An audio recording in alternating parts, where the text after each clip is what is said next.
الحمد لله رب العالمين والعاقبة للمتقين نبينا محمد وعلى آله وصحبه أجمعين ومن تبعهم بإحسان إلى يوم الدين أما بعد. قال الله تبارك وتعالى في القرآن المجيد: أعوذ بالله من الشيطان الرجيم، بسم الله الرحمن الرحيم، فاعلم أنه لا إله إلا الله. اللہ تبارک و تعالی نے قرآن کریم کے اندر تمام انسانوں کو اللہ تبارک و تعالی کے متعلق جاننے اور اس کے متعلق علم رکھنے کا حکم دیا ہے کہ ہر ایک کے لیے ضروری ہے کہ وہ اللہ تبارک و تعالی کو جانے، پہچانے، اس کی وحدانیت کا، اس کی توحید، اس کی ربوبیت، الہیت اور اس کے تمام اسماء و صفات کے متعلق وہ جانے. اور یہ علم اللہ تبارک و تعالی کا حکم ہے کہ ہر انسان اس کے متعلق علم رکھے. اللہ تعالی کہتا ہے: فَاعْلَمْ أَنَّهُ لَا إِلَٰهَ إِلَّا اللَّهُ، اور تم لوگ جان لو، اللہ تبارک و تعالی کو پہچانو اور اس کا علم حاصل کرو. لا الہ الا اللہ، کہ اللہ تبارک و تعالی کے سوا کوئی معبود برحق نہیں. یہ اللہ تبارک و تعالی کی توحید کے بارے میں، اللہ تبارک و تعالی کی وحدانیت کے بارے میں ہر ایک کو علم رکھنا ضروری ہے. اس کو پہچاننا، اس کی وحدانیت کا اقرار کرنا. اس آیت کریمہ کے اندر اللہ تبارک و تعالی نے سب سے پہلے تمام معبودان باطلہ کا انکار کیا، یعنی کلی طور پر اللہ تبارک و تعالی نے کہا لا الہ، کوئی بھی معبود نہیں ہے، الا اللہ، سوائے اللہ کے. یعنی کہ جتنے بھی معبودان دنیا کے اندر بنائے جاتے ہیں، اللہ تبارک و تعالی کے یہاں جس کو بھی مشکل کشا، حاجت روا اور جو بھی چیزیں اللہ تبارک و تعالی کے قائم مقام ٹھہرایا جاتا ہے، ان تمام معبودان کو اللہ تبارک و تعالی نفی کرتے ہوئے صرف اور صرف اللہ تبارک و تعالی کی الہیت کا، اللہ تبارک و تعالی کی معبودیت کا اللہ تبارک و تعالی اس بات کرتا ہے. اور توحید یہ ہے کہ اللہ تبارک و تعالی کے سوا اللہ تبارک و تعالی تمام عبادات کے اندر، دنیا تمام امور کے اندر، تمام معاملات میں، پیدائش میں، دنیا کے نظام چلانے میں اور لوگوں کی رزق پوری کرنے میں، لوگوں کی حاجت روا، مشکل کشا اور اس طریقے سے تمام لوگوں کی اشیاء کو تمام لوگوں کی ضروریات کو پوری کرنے میں اللہ تبارک و تعالی تنہا خالق و مالک رازق ہے. وہی دنیا کے نظام کو چلانے والا، وہی مدبر الامر ہے. وہ معاملات کو الٹتا پلٹتا ہے، دنوں رات کو تبدیل کرتا ہے. وہ تمام چیزیں اللہ تبارک و تعالی کے حکم میں ہیں. اور توحید اسی بات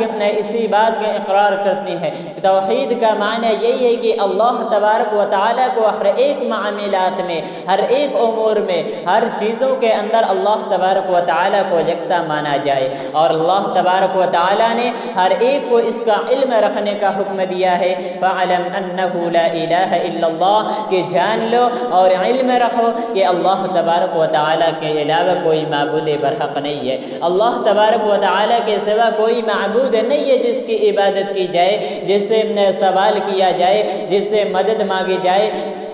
جو ہماری حاجتوں کو پوری کر سکے. اللہ تبارک و تعالی کے علاوہ کوئی اور نہیں ہے.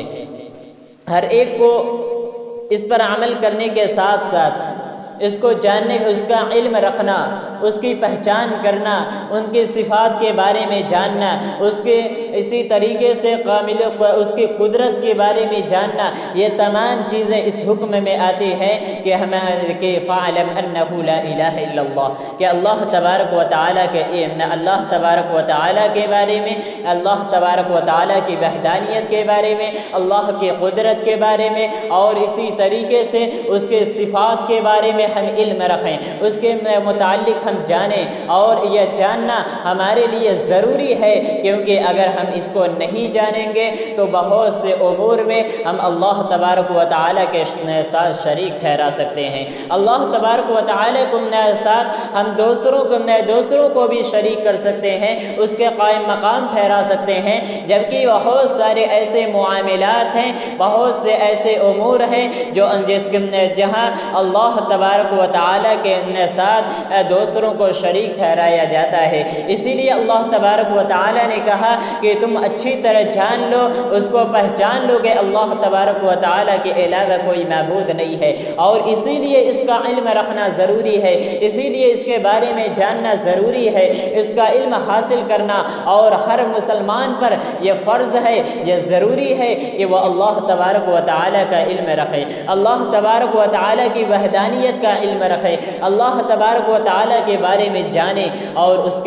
کو پہچانے۔ یہ علم انسانوں پر فرض ہے جو کہ اللہ تبارک و تعالیٰ نے قرآن کریم کے اندر حکم دیا ہے، اور توحید کا علم رکھنا، توحید کے بارے میں جاننا، توحید کے علم حاصل کرنا، یہ تمام مسلمانوں پر فرض ہے، اور اس کو ہمیں جاننا چاہیے تاکہ ہم غلط راستے پر چلنے سے بچ سکیں، اللہ تبارک و تعالیٰ کے ساتھ شریک کرنے سے بچ سکیں۔ بہت سے ایسے معاملات جہاں پر اللہ تبارک و تعالیٰ کے علاوہ کوئی اور نہیں ہے، اللہ تبارک و تعالیٰ تنہا خالق و مالک ہے، اللہ تبارک و تعالیٰ مشکل کشا ہے، وہی حاجت روا ہے، وہی نوازنے والا ہے، وہی دینے والا ہے، وہی لوگوں کی پریشانیوں کو آسانیوں میں تبدیل کرنے والا ہے، وہی مرد و صفا دینے والا ہے۔ ان تمام معاملات کے اندر ہم صرف اور صرف اللہ تبارک و تعالیٰ کو جان سکیں، اللہ تبارک و تعالیٰ ہم جان سکیں کہ یہ تمام چیزوں کا خالق و مالک صرف اللہ تبارک و تعالیٰ ہے۔ اس لیے ہمیں اس کے بارے میں جاننی چاہیے، اور اپنے عقیدے کی درستگی کرنی چاہیے، اپنے عقیدے کو صحیح کرنا چاہیے۔ ہمارا عقیدہ یہ ہمارے تمام چیزوں کے اصل بنیاد ہے، توحید ہی ہر ایک چیز کی بنیاد ہے، اور اگر توحید نہیں تو پھر تمام اعمال برباد ہیں، تمام نیک اعمال برباد، تمام